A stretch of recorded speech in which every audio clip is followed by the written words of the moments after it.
یہ بچوں جیسا بیہیویئر رکھتی ہیں اور تھوڑی سٹبن سی بھی ہیں. یہ اپنی بیٹی سے محبت بھی کرتی ہیں لیکن اس سے بہت زیادہ تنگ بھی ہیں کیونکہ وہ ان کا خیال نہیں رکھتی. گرینڈ ماں نے اپنی ساری زندگی رورل ایریا یعنی کہ گاؤں میں گزاری ہوتی ہے.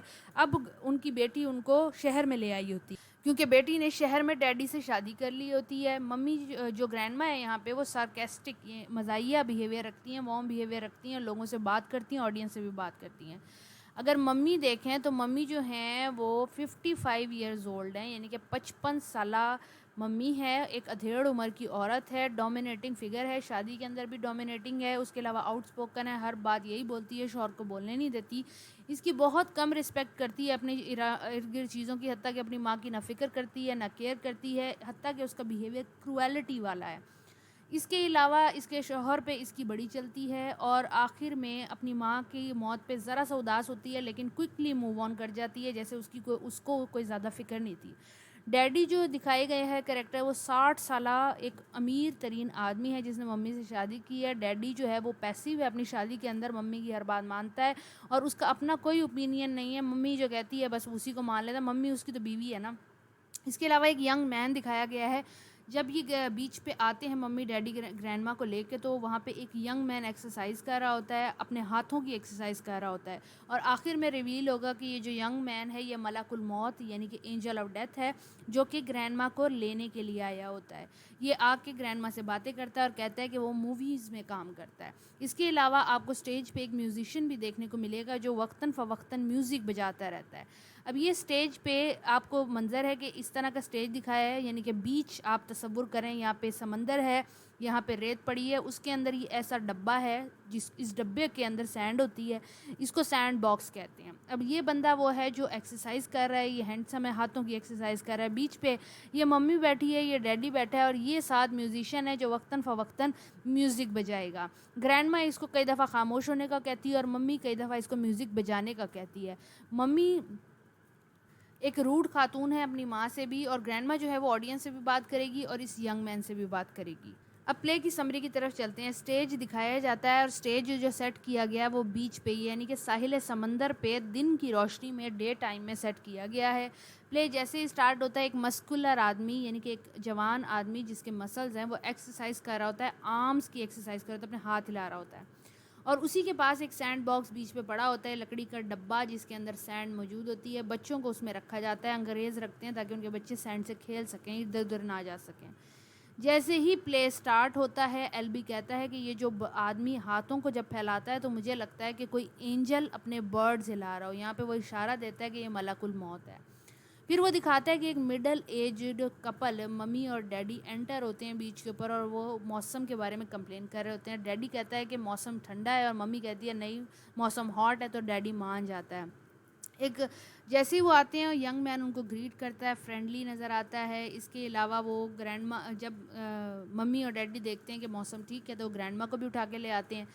ممی جاتے ہوئے گرینڈ ماں کو لینے جا رہی ہوتی ہے تو کہتی ہے میوزیشین سے کہ میں ابھی تھوڑی دیر میں اسٹیج پہ واپس آ رہی ہوں, تم میوزک بجانا شروع کر دو. ممی اور ڈیڈی جو ہیں وہ گرینڈ ماں کو گھسیٹتے ہوئے ڈریگ کرتے ہوئے گود میں اٹھا کے کندھوں سے اس کو کبھی ڈریگ کرتے ہیں, کبھی ایلبو سے پکڑتے ہیں, اس کو لے کے آتے ہیں اور آ کے سینڈ باکس میں ڈال دیتے ہیں. جو گرینڈ ماں ہے وہ ریزسٹ کر رہی ہوتی ہے, بچوں کی تریٹ کر رہی ہوتی ہے, حتیٰ کہ وہ اپنی بیٹی سے کے اوپر ریت بھی پھینک رہی ہوتی ہے کہ میں نے یہاں پہ نہیں بیٹھنا, میں ادھیڑ عمر کی ایک فارم کی عورت ہوں, تو مجھے یہاں شہر میں لا کے مٹی پہ رکھنے کا کیا مقصد ہے. پلے کی ساری جو چیزیں ہیں جیسے کہ ممی ڈیڈی گرینڈ پا میوزیشین اور وہ جو مسل والا بندہ ہے وہ سارے آڈینس کی طرف فیس کیے ہوئے ہیں کیونکہ انہوں نے آڈینس سے کمیونیکیٹ کرنا. گرینڈ ماں بہت زیادہ انوائے ہو چکی ہے, وہ ممی کی طرف پتھر پھینکتی ہے, سینڈ پھینکتی ہے, جس پہ ممی اور ڈیڈی اس سے کولڈلی بیہیو کرتے ہیں. اس کو کہتے ہیں کہ یہ تو بہت بوجھ بنی ہوئی ہے, اب گرینڈ ماں کا خیال رکھنا بہت بوجھ بن گیا ہم پہ. گرینڈ ماں تھوڑی دیر احتجاج کرنے کے بعد ینگ مین سے بات کرنا شروع کر دیتی ہے, اس کا نام پوچھتی ہے, وہ کیا کرتا ہے وہ پوچھتی ہے, وہ بتاتا ہے کہ وہ بھی ہنسی خوشی جواب دے رہا ہوتا ہے کہ وہ ایکٹر ہے, وہ ایکسرسائز کر رہا ہے, اس طرح کی باتیں ہوتی ہیں.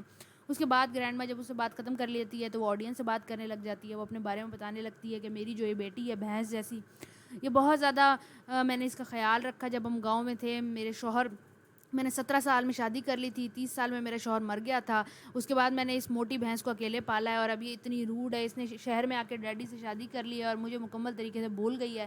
ڈیڈی جو ہے وہ رچ ہے تو یہ اس کے ساتھ رہنا چاہتی ہے، مجھے اپنے ساتھ فارم سے گھسیٹ کے شہر کی لائف میں لے آئی ہے، اور کیا کام بنتا ہے اس کا مجھے یہاں پہ لے آنے کا۔ یہاں پہ لا کے اس نے مجھے صرف اسٹوو کے نیچے ایک تھوڑی سی اسپیس دیا رہنے کے لیے، ایک آرمی کا بلینکٹ دیا اور ایک میری اپنی پلیٹ ہے جس میں میں کھانا کھاتی ہوں۔ اسی دوران میوزیشین میوزک بجا رہا ہوتا ہے، جسے گرینڈ ماں غصے ہو کے کہتی ہے کہ او بھائی تو چپ کر، اسٹاپ کر پلینگ اپنی، کیونکہ میں بات کر رہی ہوں آڈینس سے اور میں بات کرتے ہوئے ڈسٹرب ہو رہی ہوں، جس پہ میوزیشین رک جاتا ہے، لیکن ممی اس کو پھر کہتی ہے کہ دوبارہ بجاؤ، دوبارہ بجانے لگ جاتا ہے۔ اچانک سے موسم چینج ہوتا ہے، رات کا ٹائم دکھایا جاتا ہے کہ رات کا ٹائم ہو گیا اور بہت زیادہ آوازیں آنے لگ جاتی ہیں، آوازیں شور شرابے کی ہوتی ہیں، ایسے جیسے طوفان کی ہوں۔ ممی ڈیڈی جو ہیں انہیں پتہ ہے کہ یہ طوفان نہیں آ رہا، یہ آوازیں کسی اور چیز کی ہیں، تو وہ یہ تخمینہ خود ہی سوچ لیتے ہیں کہ یہ آوازیں جو ہیں یہ ملک الموت کی ہیں، جو کہ گرینڈ ماں کو لینے کے لیے آیا ہے۔ یہ ساری باتیں وہ اونچی اونچی کر رہے ہوتے ہیں، جس پہ ممی جو ہے وہ تھوڑی دیر کے لیے غمزدہ ہوتی ہے، لیکن وہ پھر موو آن کر جاتی ہے، کہتی ہے کہ اب تو گرینڈ ماں بہت زیادہ بوڑھی ہو گئی ہیں، ان کا واقعی جانے کا ٹائم آ گیا ہے۔ اور ڈیڈی جو ہے وہ گرینڈ ماں کو کمپلیمنٹ کر رہے ہوتے ہیں کہ وہ کتنی بہادری سے اس سچویشن کا سامنا کر رہی ہے۔ گرینڈ ماں یہ ساری باتیں سن رہی ہوتی ہے اور ان کو لعنت ملامت کر رہی ہوتی ہے کہ میں تو ابھی زندہ ہوں اور یہ کس طریقے سے مجھے مارنے کی باتیں کر رہے ہیں، جس پہ وہ غصے بھی ہو رہی ہوتی ہے، انوئے بھی ہو رہی ہوتی ہے، لیکن اسے پتہ ہوتا ہے کہ اس کی بیٹی اور اس کا داماد یہی چاہ رہے ہیں۔ کہ دکھایا جاتا ہے کہ گرینڈ ماں جو ہے سینڈ باکس میں سیدھی ہو کے لیٹ جاتی ہے اور موو نہیں کر رہی ہوتی، نہ بول رہی ہوتی ہے، نہ کچھ کر رہی ہوتی ہے۔ ممی اور ڈیڈی جو ہیں وہ کوئکلی سمجھ جاتے ہیں کہ اب یہ مر چکی ہے، وہ تھوڑی دیر افسوس کرتے ہیں، لیکن اگین وہ موو آن کر جاتے ہیں۔ وہ کہتے ہیں کہ لائف کو ہمیں آگے دیکھنا چاہیے، فیوچر کی طرف دیکھنا چاہیے۔ گرینڈ ماں بھی ریئلائز اب گرینڈ ماں کو ہونے لگ جاتا ہے کہ وہ اگر موو نہیں کر پا رہی تو یہ واقعی اس کی مرنے کا ٹائم تو نہیں آ گیا، کہ اچانک سے جو ینگ مین جس سے وہ باتیں کر رہی ہوتی ہے وہ آتا ہے اور اس کے ماتھے کے اوپر کس کرتا ہے، جس سے اسے پتہ لگتا ہے کہ یہ جو بندہ جس سے میں چٹ چاٹ کر رہی تھی یہ کوئی عام بندہ نہیں ہے، بلکہ یہ موت کا فرشتہ ہے اور یہ واقعی مجھے لینے کے لیے آیا ہے۔ جب وہ ینگ مین گرینڈ ماں کے ماتھے پہ کس کرتا ہے تو اسے کہتا ہے I am come for you, یعنی کہ میں تمہارے لیے آیا ہوں۔ اب گرینڈ ماں بھی سمجھ چکی ہے کہ یہ موت کا فرشتہ ہے۔ گرینڈ ماں جو ہے اس کو وارملی ایکسیپٹ کرتی ہے اور اس کو کمپلیمنٹ کرتی ہے کہ تم بہت زیادہ اچھے ہو، تمہاری آئیز بہت برائٹ ہیں، تمہاری اسمائل بہت اچھی ہے۔ Musician again music, sad music play کرنے لگ جاتا ہے بیک گراؤنڈ کے اندر، اور اسی طرح یہ ابزرڈ پلے ختم ہو جاتا ہے، یعنی کہ گرینڈ ماں مر جاتی ہے۔ اب ایلبی جو ہے جو کہ ایڈورڈ ایلبنگ ہیں، وہ اس پلے کے اندر اپنی گرینڈ مدر کے بارے میں جو انہوں نے دیکھا وہ بیان کرنا چاہتے ہیں۔ تھوڑا اس سے ملتا جلتا یہاں پہ وہ کانسیپٹ یہ بتانا چاہتے ہیں کہ جب ہمارے بزرگ بوڑھے ہو جاتے ہیں تو ویسٹرن کلچر کے اندر ان کی کوئی عزت، اوقات اور اہمیت نہیں رہتی۔ ہمارے جب بزرگ ہوتے ہیں ہم ان کو اہمیت نہیں دیتے، بلکہ ہم ان کے مرنے کا انتظار کرتے ہیں، وہ مرتے ہیں ہم تھوڑا افسوس کرتے ہیں، لیکن وہ اسٹل موو آن بیکاز ہم ٹو مٹیریلسٹک ہیں۔ بہت سارے کرٹکس نے سینڈ باکس کو پڑھنے کے بعد بہت زیادہ تعریفیں بھی کی، اور ایلبی خود کہتے تھے کہ میرا سب سے بڑا جو کام ہے وہ یہ سینڈ باکس ہے۔ امید ہے کہ یہ شارٹ پلے آپ کو سمجھ آ گیا ہوگا۔ اگر ویڈیو آپ کو سمجھ آتی ہے تو کائنڈلی لائک کر دیں، چینل کو سبسکرائب کر لیں تاکہ آپ کو لیٹسٹ ویڈیوز مل سکیں۔ اگلی ویڈیو تک کے لیے اپنا خیال رکھنا ہے۔ اللہ حافظ۔